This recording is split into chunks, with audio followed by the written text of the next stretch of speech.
everyone, and welcome to another episode in our series, Behind Every Great Cook is a Great Mother. I'm Julia Armstrong from the Culinary Historians of Canada, and I'm pleased to welcome today our host, John Ota, and our guest, Rose Murray. John is the author of the best-selling book, The Kitchen. John, over to you, and thank you. Oh, thank you, Julia. You're so gracious. Thank you. Rose Murray, thank you so much for being here.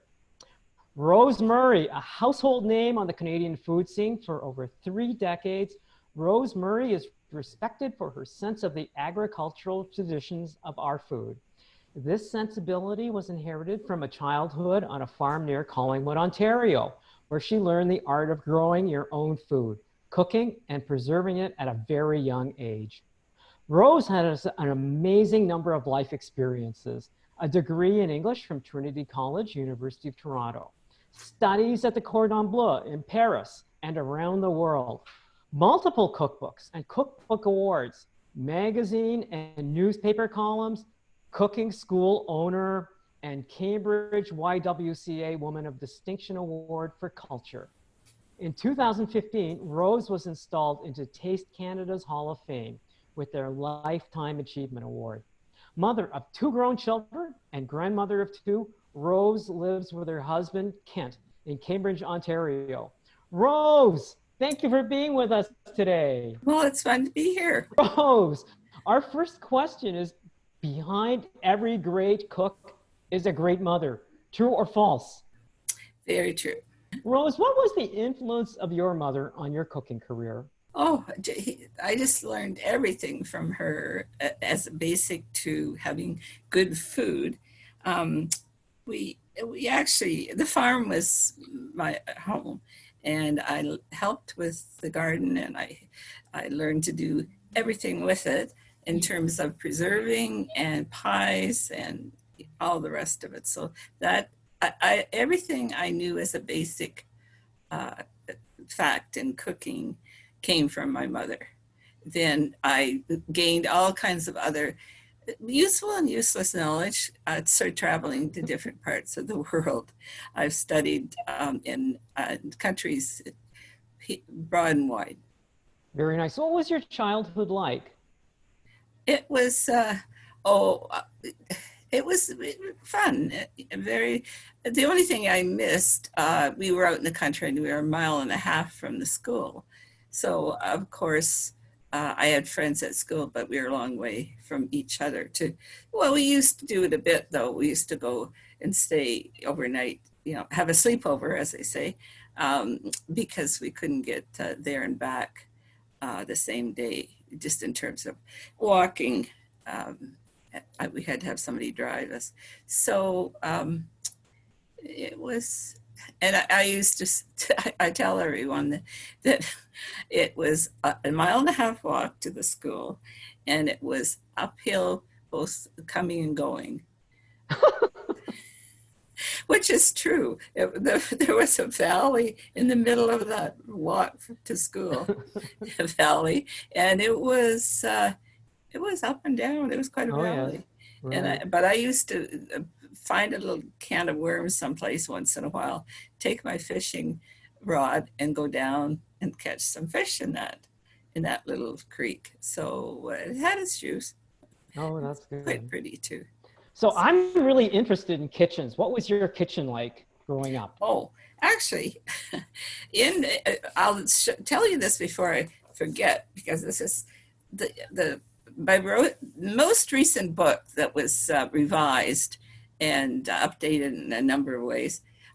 What just came out a little while ago, and it's called Rose Murray's Comfortable Kitchen Cookbook. And on page 111, let me see if I can find it quickly here. 111, there's a picture of all our family in our kitchen. Oh, isn't that great? It was fabulous, but it was the center of our house. There's absolutely no doubt. We had a living room, which my parents called the front room, and it was a suitable name because it was in fact at the front of the house. We lived in a big a brick house, and it had terraced lawns. And they used to, before our time, they used to have garden parties on that lawn. Oh, It was so beautiful, and it had huge lilac bushes at the side, and then the lane ran along the whole house in the front yard and backyard, and it was the lane was flanked by a whole row of cherry trees. oh my And goodness. cherry You're lucky. trees, I mean, we grew everything. And we had our orchard was varied. It wasn't all just apples, but we had apples, and we had some of the old unknown names now.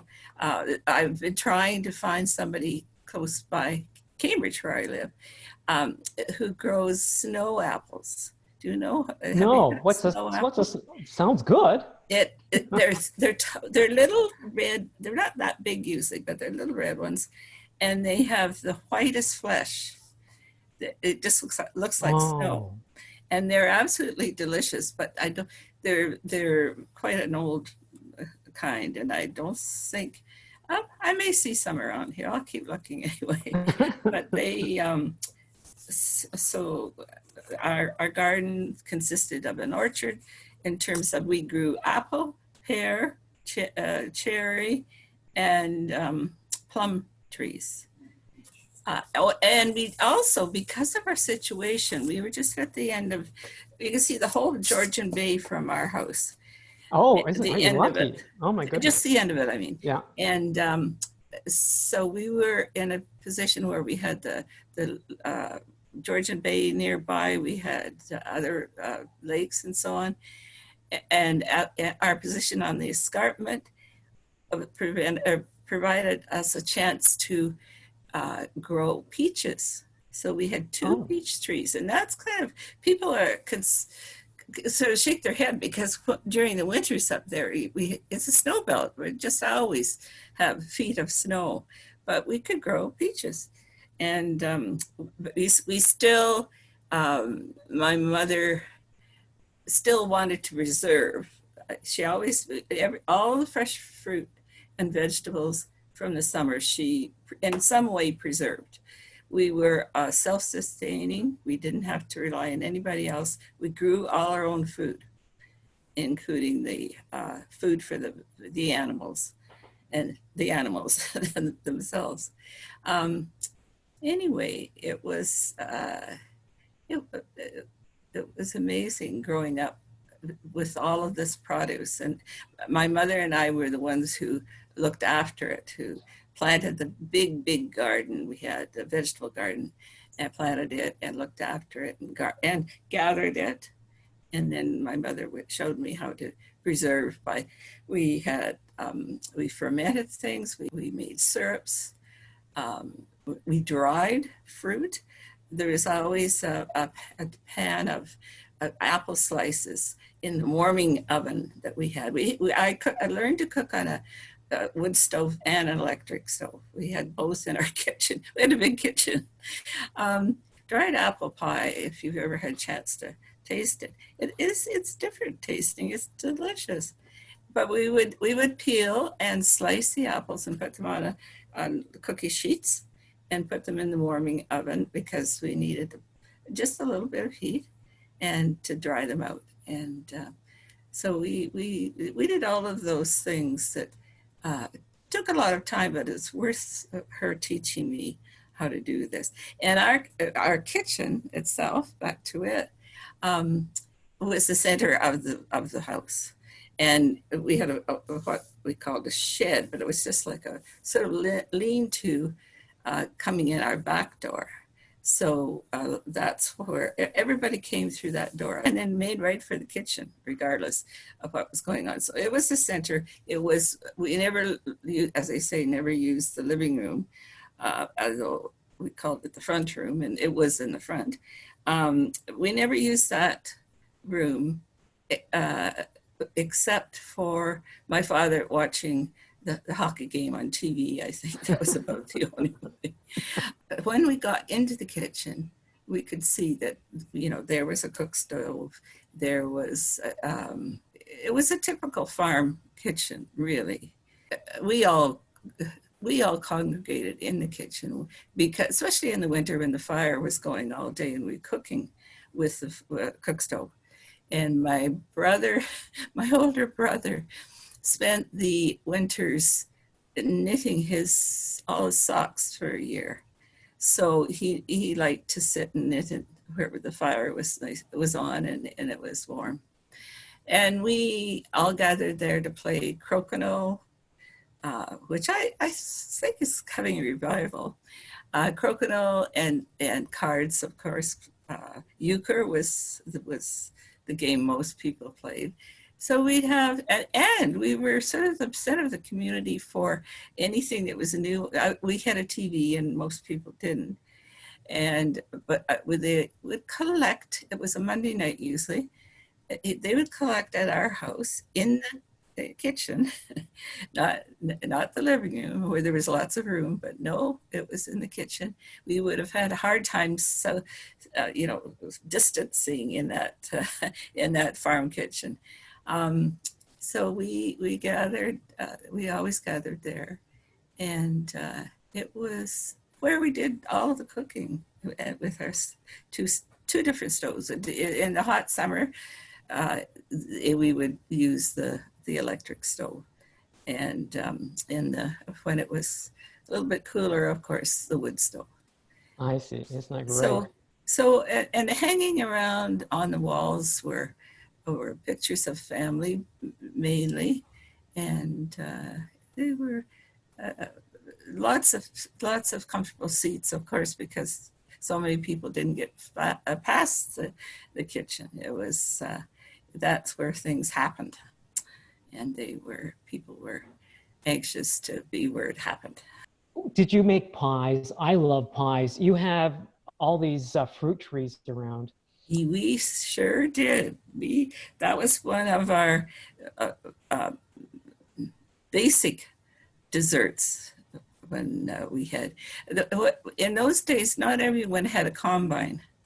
They had horse and one that you would take behind a tractor, but they didn't have a combine. And what happened with the crops, the oats and the wheat and that sort of thing, instead of each farmer doing his own, all the farmers would get together in our community and work together. So it was put upon the female members of that family to give a good lunch to all these friends, and they weren't paid. They just did each other's. So it was that kind of contribution to the community. The pies are we had so many pies out of our garden, and they were all delicious. It was hard to know.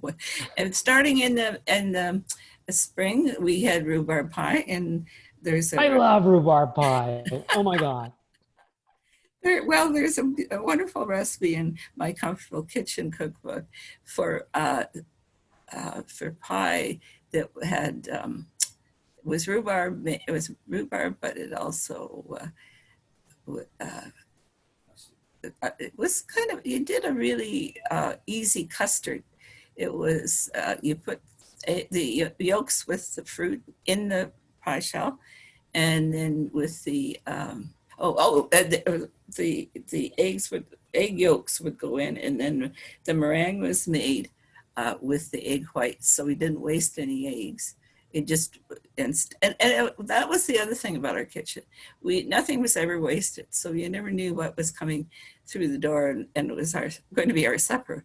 Like my brothers shooting rabbits and that sort of thing. So you never knew. Anyway, it was always good. And my mother would have so many different ways of doing things, and she experimented all the time. It's no wonder I ended up being a food writer, because she was always, well, of course, everybody did this, always cutting out recipes that they would do later. and that would be in a drawer in the kitchen in one of the many drawers. So we had, and it was funny because everybody would do desserts and a good supper for these workers and these men, because we didn't want to get a reputation as a poor cook. So we wanted to have a reputation as the best cook.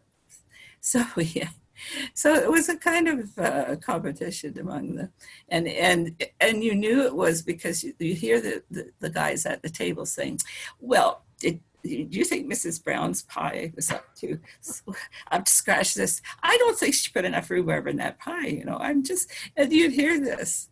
I was just as a kid, I would love to sort of be in the background and hear that going on. It was just, and it was a very tight community. So there was lots of they knew everybody that was making what for whatever, whether it was chocolate cake or fruit pies. But that was more popular, as you can tell, with the season.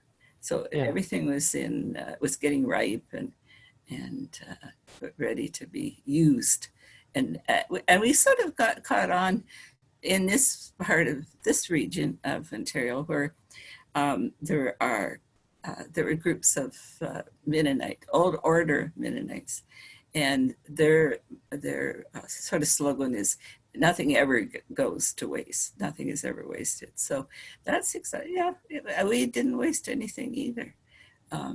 So everything went into a pie, and we had our own chickens and layers, as we call them. So we had our own eggs, and the only thing we really had to travel into town, as next town would be north of us, and it was Collingwood. So we'd have to travel. It was about 9 miles, so it wasn't just next door. And we had traveled, and in fact, we had to travel and get our meat for a main course, our Sunday roast, because we didn't have any way of keeping the meat. Would be ours from our cattle. But they had to keep it cold, of course. So it was not too long into this particular period of time in which they decided that it would be worthwhile. Somebody started an industry in Collingwood with freezers that people could rent. And so we always rented at least one and sometimes two freezers, and we would think, "Oh, we're going to have a Sunday roast. Let's have a roast of beef." But then, of course, we'd have to remember to go into Collingwood and get the roast before the freezer store closed.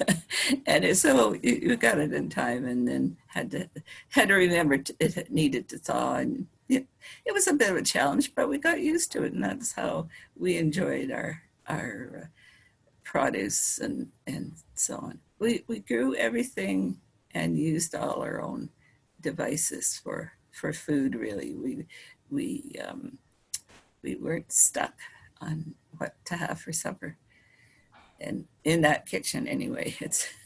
It was full of old-fashioned equipment that we still used. It must have been a lot of work to. Yes.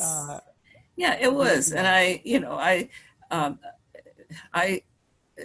as I say, my mother and I did all of the garden foresting or the foraging and so on. Actually, speaking of foraging, we used to walk a mile to our bush that belonged to us, our maple bush, and actually we made maple syrup too in the season. So we did, according to what season we were in, I could tell you what our kitchen looked like. So it was, it was a lot of work, but it was, when you have a self-sustaining farm, it means that you grow everything and don't rely on other people for seeds or anything else. And It was self-sustaining. We made all our own everything. How did you become a food writer? I had some really good friends in the business, and when we were married a long time ago, 55 years ago, we were living in an apartment, and we had friends coming in for meals, and we went to other people's places. And one of the food writers that we got to know years ago, years before that, was Monda Rosenberg, and she was so helpful to. I said to her one day, "Now, what I need to do something else. The kids were 3 or 4 years old. They were very close together in terms of age, and I was lucky enough to be able to stay home and look after them, and while my husband was at work. So I was very lucky in that. And when I did, I said to Monda, "Now is there anything you can teach me about?" I forget, we were talking about a dessert or something. And so she took it upon herself to teach me maybe some interesting things I hadn't come upon. And she encouraged me to keep trying new things. And she just gave me a little bit of courage to go up to the editor of our local paper when we lived in Owen Sound at the time, and say, "Oh, you need somebody to write a local column on food, and I'll put a few recipes in." So I talked this guy into hiring me to do a column, or to do some recipes and a little bit of history, food history. But it was the Toronto Star that gave me my own column, and I wrote a column every week for them for a few years. Growing up on a farm is a story in itself. So I'd be glad to share it with anybody who wanted to know how to pluck a hen or anything like that.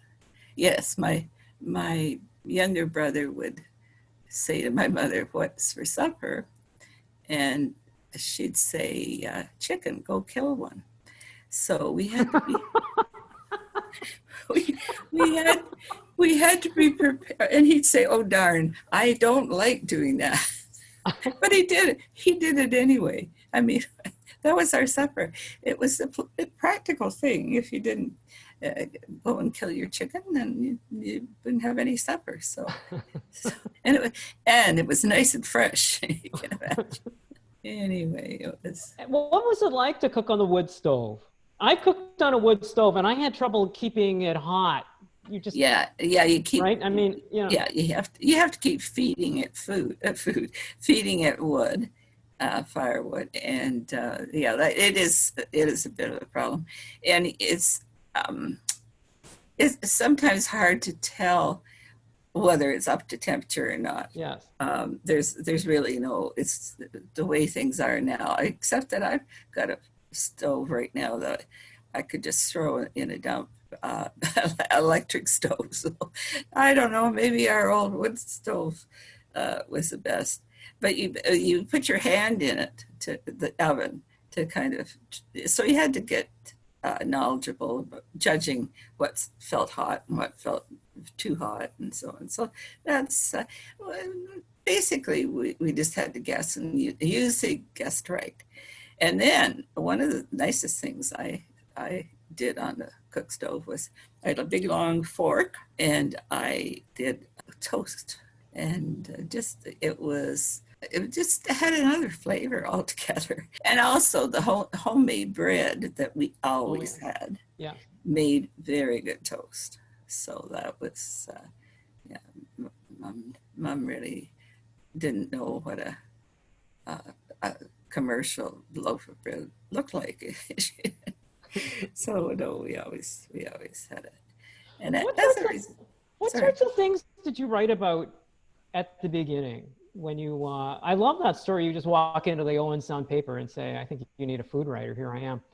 But did you write about cooking over a wood stove? Or? No, I just, at that time, and that would be in the 60s, I guess. At that time, people were interested in, simple things. Mm-hmm.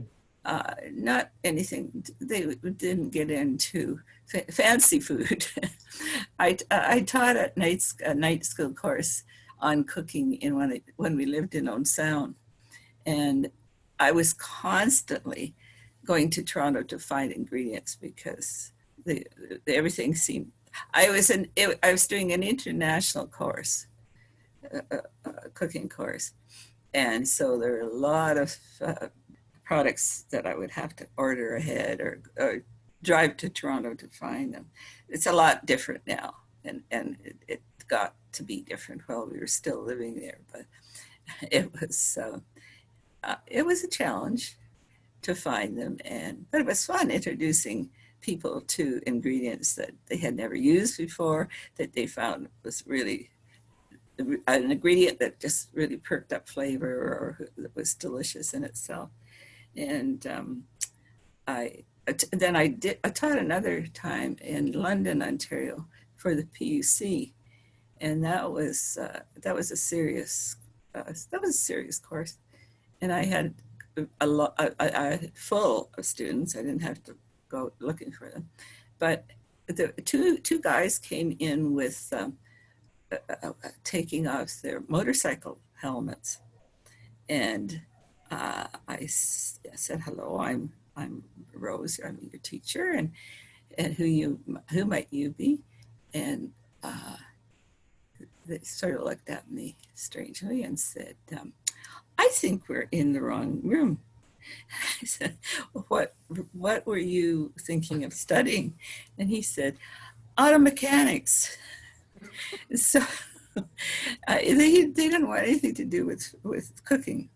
So I said, "Well, let's do a cake anyway, just to see I think you should stay. Don't go into that other room. We'll have fun. Let's make a cake." So I had them, gave him a recipe. Everybody in the class, I gave them a recipe on just a plain white cake, layer cake, with an icing in between the layers and an icing on top and sides. And so they looked at each other and said, "Well, I guess we can stay." So I said, "Well, will you like to please move your helmets off the counter so we have enough room?" So I didn't want to be cross with them, but it was a little bit much. And so that I always let the students take home whatever they wanted of what they made. And sometimes that was a little iffy on a motorcycle.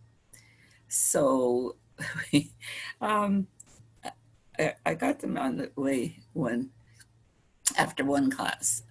It was very late. They liked to go into all the details, and they always requested what they wanted me to teach them. They were very, they weren't all motorcycle guys, but there is a mix of the ages, and of course there were women in it too. But these motorcycle guys got so that they just loved the class. They were really enthralled with the fact that they could make things. Yeah. And so I think we drew lots or something to see who would get to take this cake home. I don't know why we didn't cut it in two. It would have been easier, but they were doing it, so I let them do it. And so I said goodbye to them as they were exiting with a layer cake in their arms somehow. And I could just see the people downstairs who are seeing these two big guys with their motorcycle helmets and a layer cake. And anyway, I think they got it home in half decent shape, and I was happy for that. But and you could tell none of them had ever had it, a mother say, you know, why don't you make a cake or whatever. Actually, speaking of that, my son came to me I think he was in his mid-teens, and he and his buddies went camping quite a lot. So, and they all sort of took food for the weekend kind of thing. And he came to me and he said, can you teach me how to make an apple pie? And I said, of course I can. So, and he made the pastry.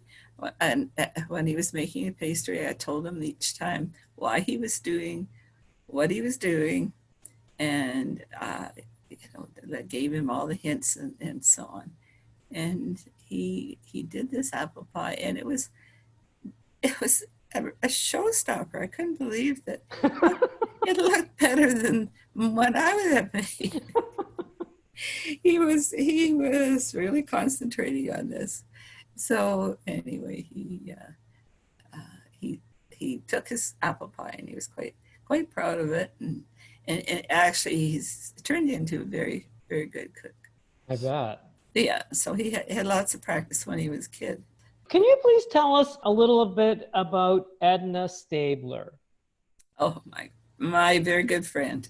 Yeah. She was amazing. She was amazing. She was actually responsible for bringing the old order Mennonites to light in terms of explaining some of their actions and so on, so people wouldn't think they were a weird, group. But she also she wrote so many wonderful stories about people she met. She was a very good writer herself, and she sponsored a writing an award for creative nonfiction, and for every year. I think it's up to 25,000 now. I'm not sure. I should check that fact. But anyway, she was a scholar, and she was a cook, even though her when in her cookbooks and in her articles she wrote numerous articles for all the consumer magazines, Maclean's and magazines you remember from that era, Chatelaine, about 3 or 4 more. Anyway, she was a brilliant writer, and she was buddies with all the people, the famous authors we know. For instance, she always refers to W.O. Mitchell as Bill. That's Bill. And so I got to know a few of these people too through Edna. But she was a little bit reluctant to tell people too much about in recipes, and she didn't like to give things like time it would take you to do it, and she was very practical, and she didn't really do a lot of pastry herself. I could have taken her in the course that I gave my son, but she was always willing to learn, and but she was very self-effacing, and she didn't think she was as important as she really was in the food world. She was kind. She had friends from every walk of life, friends of every age and every inclination in terms of their philosophies and so on. And she treated them all the same. She had once a friend who was a homeless man from Toronto, and she treated him just like she would anybody else. She liked everyone. She gave them all kinds of inspiration and help if they're writers. She had no help with ideas or anything when she was starting to write, but that was something she did. So she's a very important part of our food world. And I know you were friends with Elizabeth Baird. Yes, What that's sorts of things? What sorts of things were you up to with Elizabeth Baird? Oh, we did so much in terms of articles together, TV shows. I can't name the number of shows we did together, and then we did a book together, the big book, Canada's Favorites. We did together, and that was fun. It was so much fun going on a book tour, national book tour with a friend. Just uh, we you get more out of it really than sort of being all by yourself. Anyway, we enjoyed our time together, and she certainly was helpful in getting me started too, because she had a friend who was a publisher, but he wanted to publish Canadian things, and that was just up our alley. So she introduced me to the friend Jim Larmer, and he has his publishing company is in the Maritimes, and I wouldn't have gone to him if Elizabeth hadn't said go and have a meeting with him. And so Jim had three ideas that he wanted me. He wanted more authors in his list, and he wanted them, fairly soon. So he instead of coming out searching himself, he did what anybody would have done. Elizabeth will know, and she did. She knew all the writers in Canada and where we were, and so that worked out very well. We actually spent a lot of time together and in doing this book. And we had a few uh, not quarrels or anything like that, but slight disagreements. For instance, were we going to use her mother's rhubarb pie or my mother's rhubarb pie? And she had a young man for dinner one night, and she served both pies, a piece of both pies, and he wanted to take mine home. He wanted to take the rest of the pie home. So so she told me I won that contest. But that's such a minor disagreement. They were both good. So we got along famously doing this book, and then doing the publicity after. We got a bit of traveling in there and across the country, and it's always more fun to have somebody to gossip about at night. What does a person say to themselves when you're so accomplished? Oh, what are some of the messages in your head that go on? Oh, okay. Oh dear. Well, I want to keep learning. I think that's Right. that's important. I don't say, oh well, I've written for all these magazines, and I actually probably wrote for every magazine in the country for a while. But mainly things, issues like Canadian living and oh, anyway, I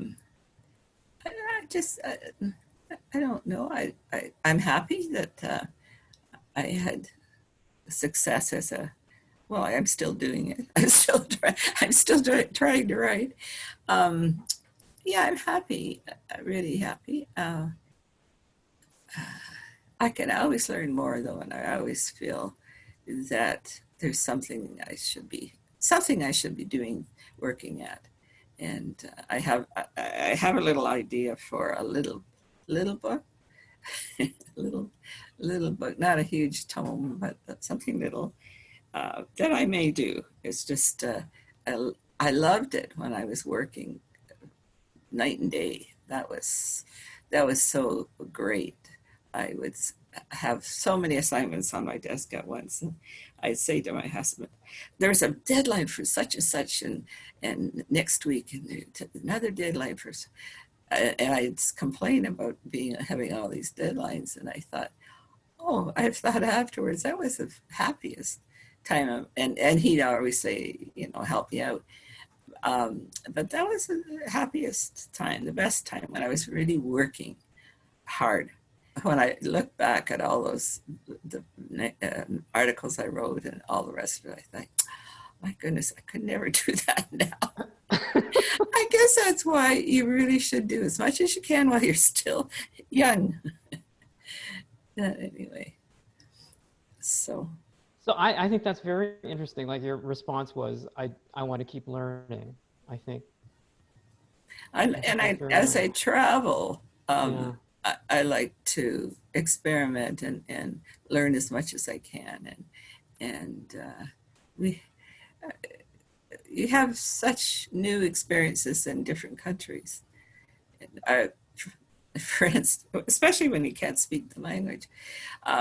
We were staying at a villa in Spain one year, and I had a Spanish. Well, we're staying at a place we knew the people who owned it, and there were a lot of books, a lot of cookbooks in their library. So that was great.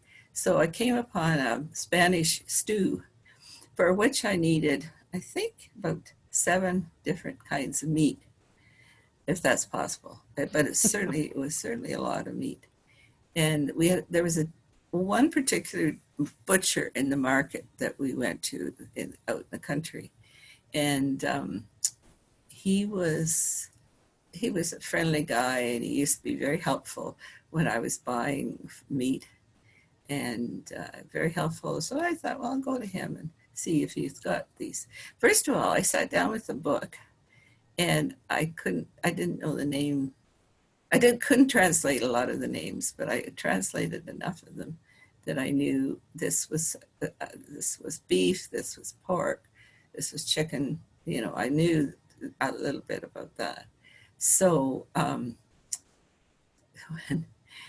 when I sat down with the cookbook, and I drew a picture of the animal that gave the meat, that was beef. And so I drew a cow, and I drew a rabbit for the rabbit. I drew chicken for the chicken. My artistic abilities aren't great. But anyway, I took it to the market and gave it, he looked at it. And as he looked at it, he kept making the noise of the cow or the pig or the sheep. So he knew from my drawing, and I did sort of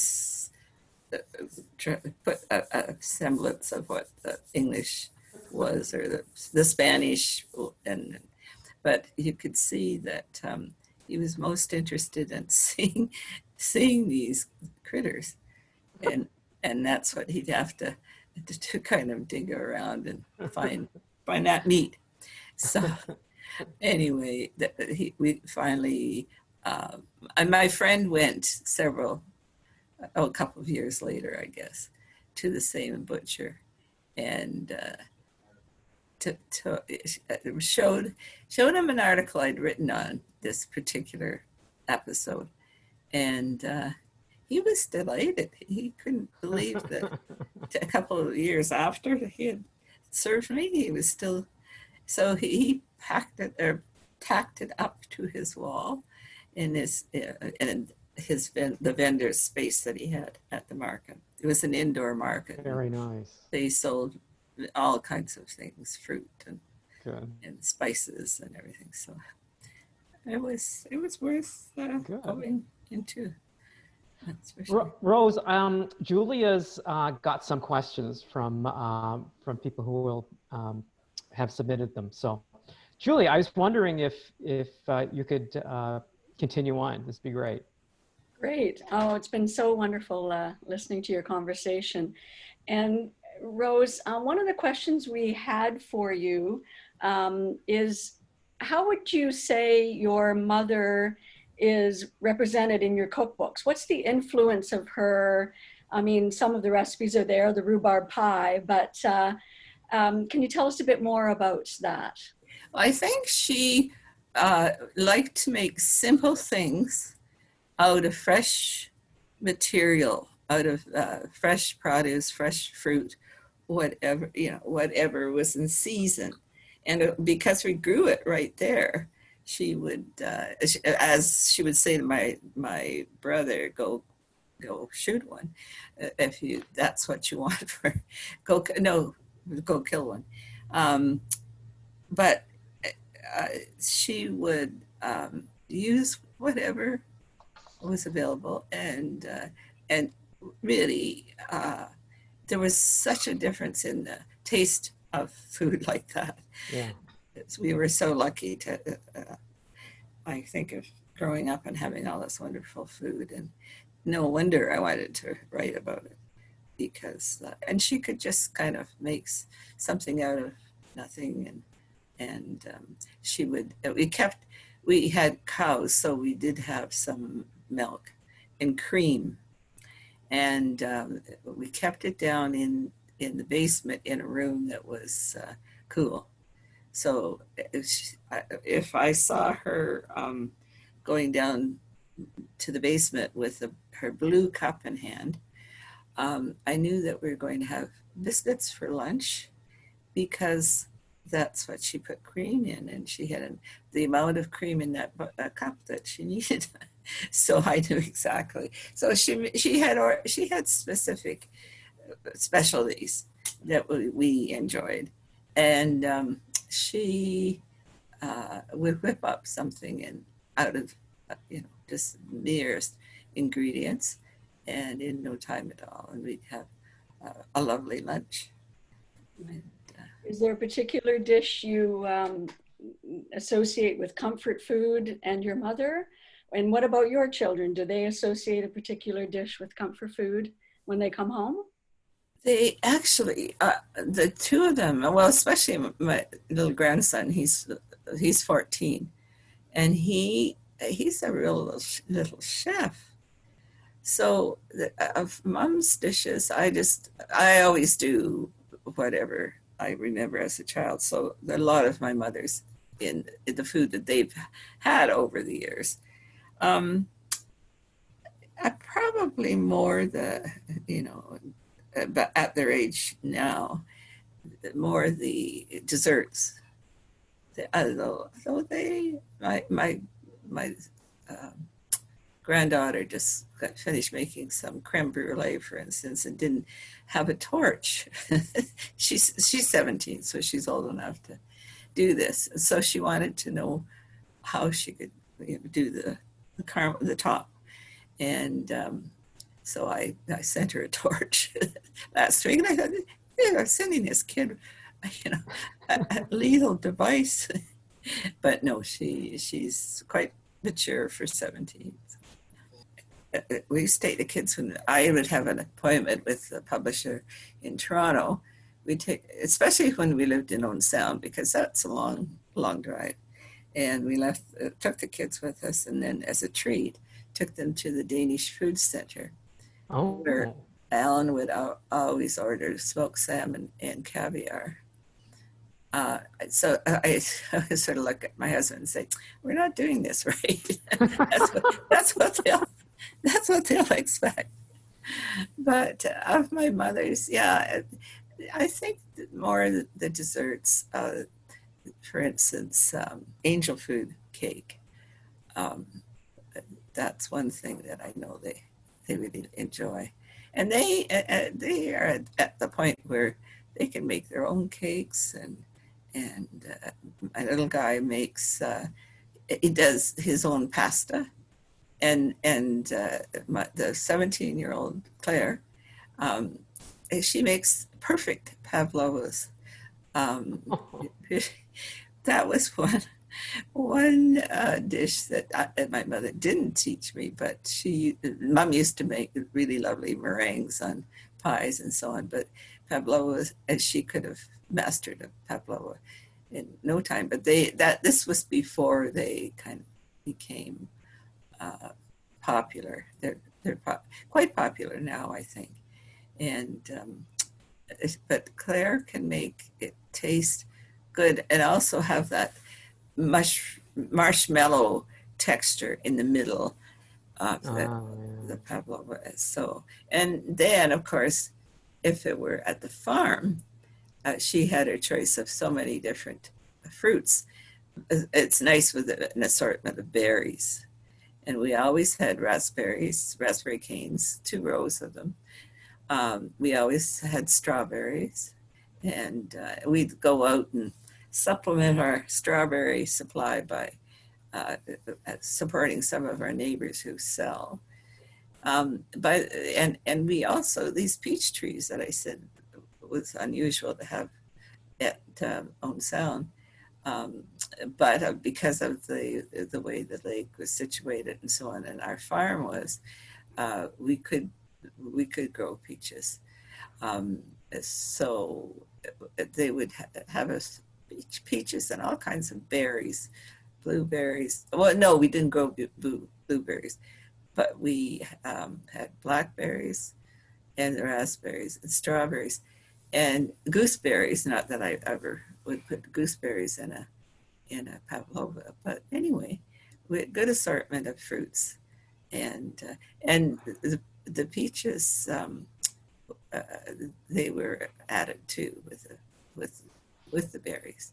So that was probably pie. And again, pies.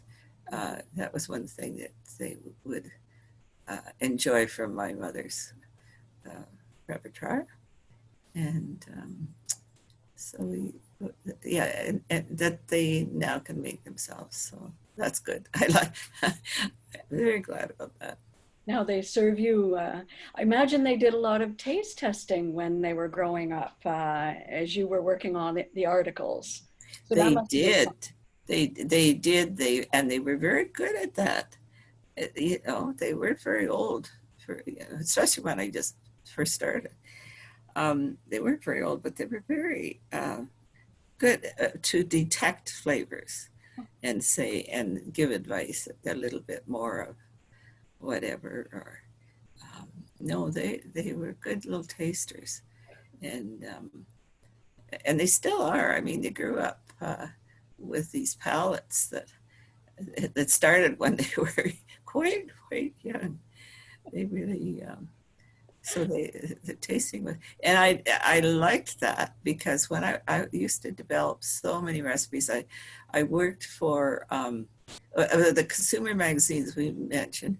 However, I also worked for a couple of big companies, really big food companies, developing recipes for them to use as on a product or in a magazine. You often see recipes that are given by a company, and I did a lot of those. So we and I was Foodland. I was at Foodland Ontario, which is a body of it's a government body that looks after the food in the province, how it's how it's grown and how it's when it should be ready to pick, and information for people, and lots of recipes too that I did, recipes for the what was in season at the time. That would be it. And then they would come latterly. They would come to our apartment, and we'd have a taste test. But the kids were really good about that. They have had amazing palates for their age. But anyway, it was, and they didn't, as a teenage boy, our son, you see these comic strips and so on about teenage boys eating you out of house and home. He didn't. He had a really good palate, and he liked what I cooked him, but he didn't. He didn't have an appetite that was overly, huge.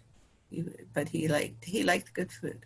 He He likes to be adventuresome and try new things, and he was handy to have around to taste things.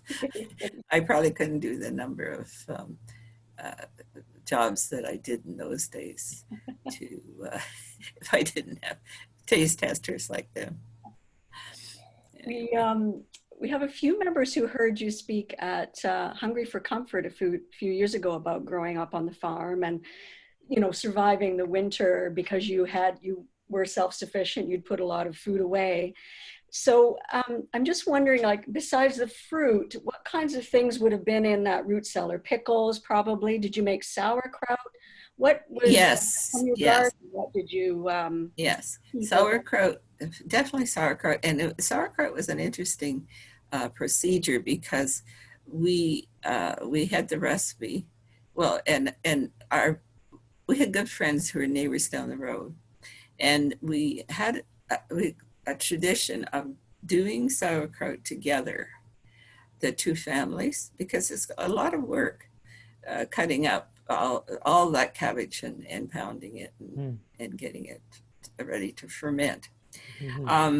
So yeah, we had the two families involved, and we would do this late in the fall, just before Christmas, actually. And while the men were chopping and stamping down the shredded cabbage, or pushing down, they didn't get it. And it wasn't like wine; they weren't in it like with their feet. Anyway, the men were doing that while all the women were making chocolates, homemade chocolates, to give out at Christmas time. So we did that. I forget how many years. It was only the fact that the elders were no longer with us, so we couldn't keep on. But it was a nice tradition, and we did actually know these people quite well, and they were good neighbors. Wow, that's great. And speaking of fruit and berries and so on, as we were a minute ago, but not only did we pick the berries that we planted and grew, but we foraged for wild berries. So we had a maple bush that was a mile from where the house was. And our friend down the road, my mother and I, would put a honey can, an empty and clean honey can, around our waists.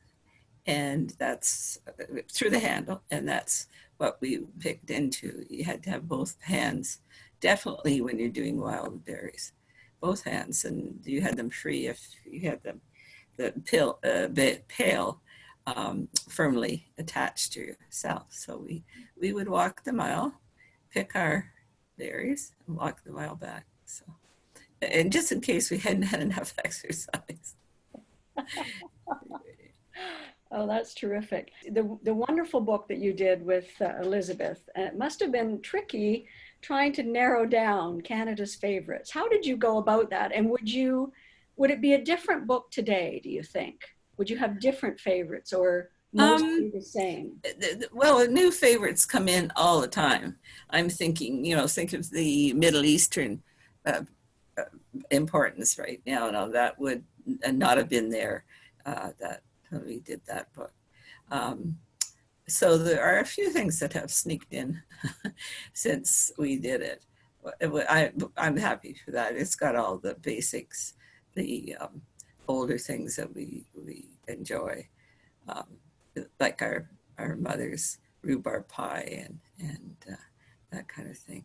Yeah, I think it was a nice time to write it because you didn't have to necessarily have everything circle around whatever is new, and we have a good mix of the tried and true recipes, right, and some new new ideas sneaking in there too. So, but not all. Been, fun, sort of discovering the different regional favorites. And yes, it was.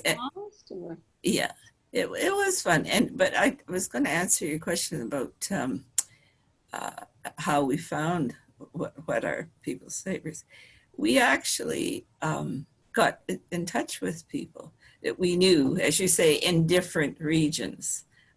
We had spent a lot of time with a person from tourism in Nova Scotia, so we went to her and she helped us. So we talked, and we have good friends in BC, and so across the country, we have people that can tell us their favorites, and a lot of these favorites are favorites that are old simple dishes, and I thought that was interesting. So we did that as much as we could. We got it. And a little, a few of the new, but we didn't go cartwheels over trying to make it sound, so, really sophisticated. We wanted to have favorites regardless of how jazzed up they were or whatever. Yeah. Right. How did you and Elizabeth first meet? When was that? I mean, I know your careers were crossing, but and you both ended up studying abroad, which is interesting.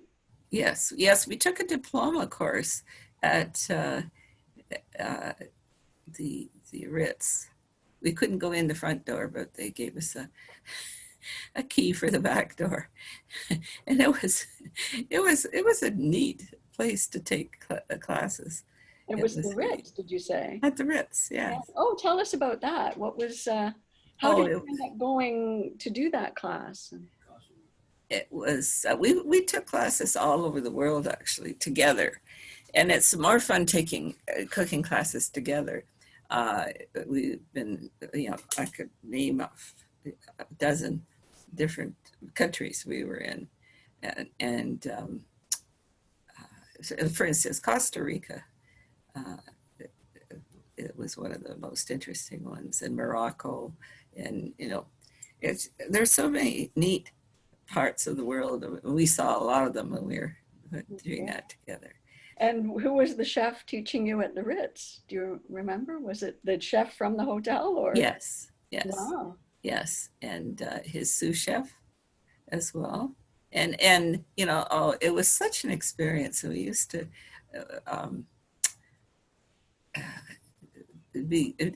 marvel at the equipment that in the pastry room, the counters were part of a steel fridge, and they were cold. So when you were rolling out pastry, then you'd have to worry. It was so that was and this actually the instructors were very good. They were very good. I remember one time we were making a duck dish. So, as they say, first you get your duck.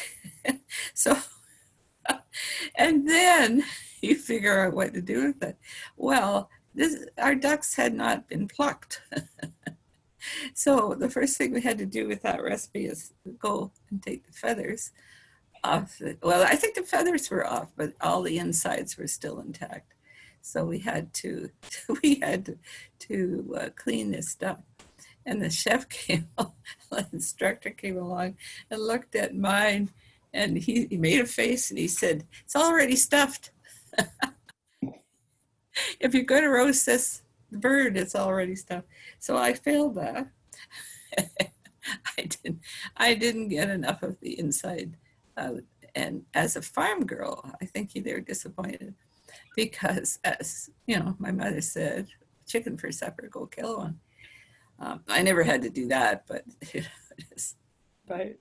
It's like my father deciding we should have turkeys on our farm. He had a special little house made for his turkeys and a little deck. They had their own deck, and these turkeys were very plump and very, very exciting to think about what they taste like.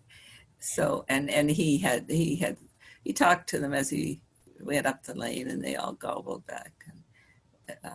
So anyway, it was kind of neat.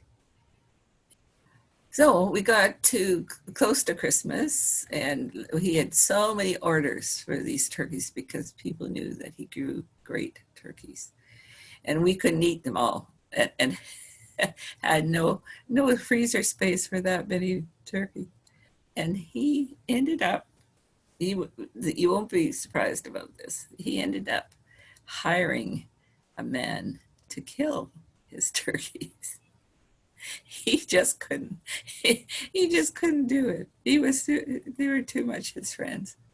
So I don't know whether I don't think he had them all named. He didn't do that, but he just treated them all as his children. So anyway, so we did eventually have one, and a lot of his turkeys grew so big, they were 26 pounds and that kind of, they were just so well treated. They just did nothing but eat and relax. Wow. Oh dear. Great memories. Yeah. Oh, for sure. Yeah.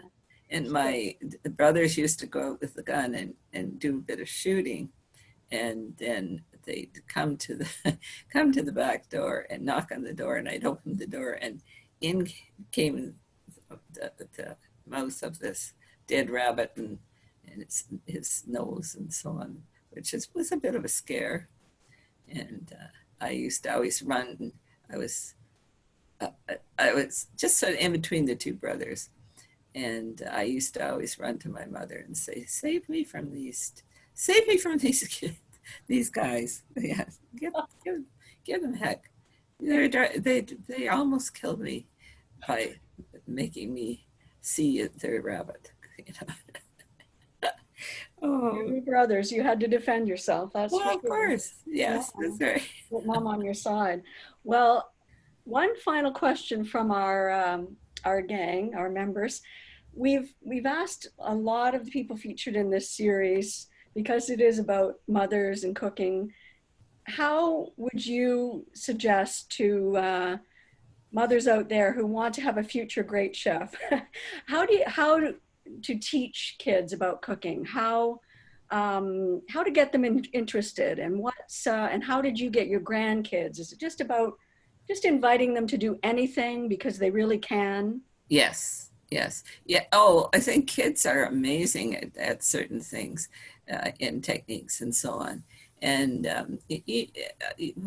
as soon as our kids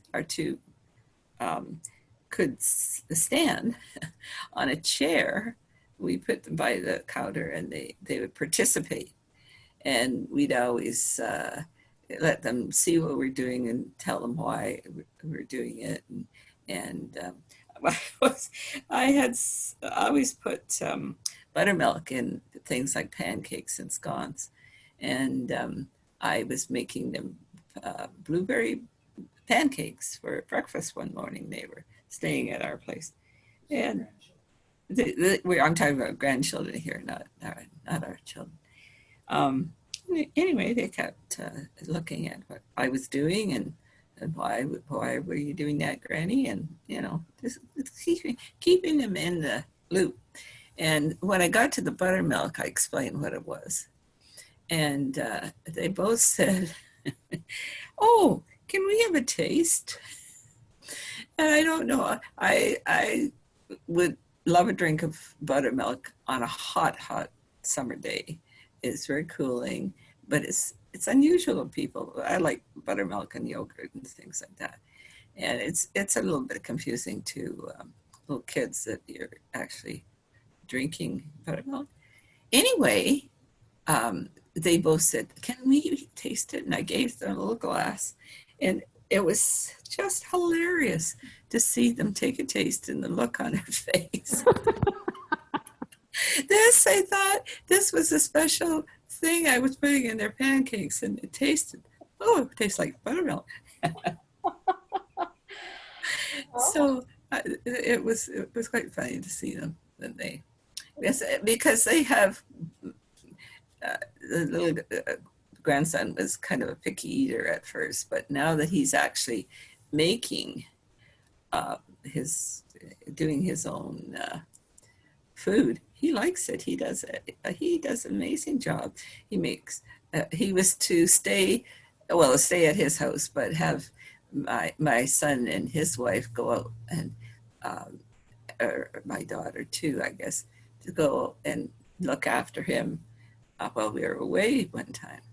And so I expected they'd make something simple for their supper. Well, he took charge of supper, and here are all these adults around, and he made his own pasta, and he made his own sauce for it, and so I think that was it. They didn't have to make anything. Oh, they made a salad, I guess. That was it.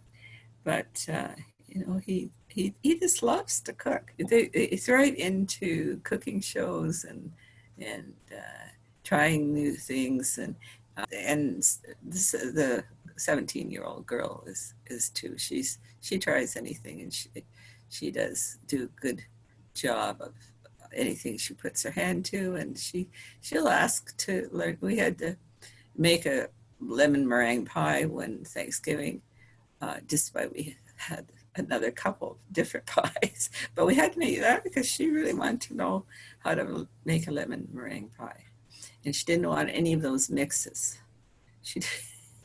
She wanted the real stuff, and that was that. I guess I grew up not wanting any of those mixes either, and making the real thing, and of course it was after the war, and people were glad to have a mix of lemon meringue for the pie. They didn't have time or didn't have money or whatever to carry on. But anyway, it was.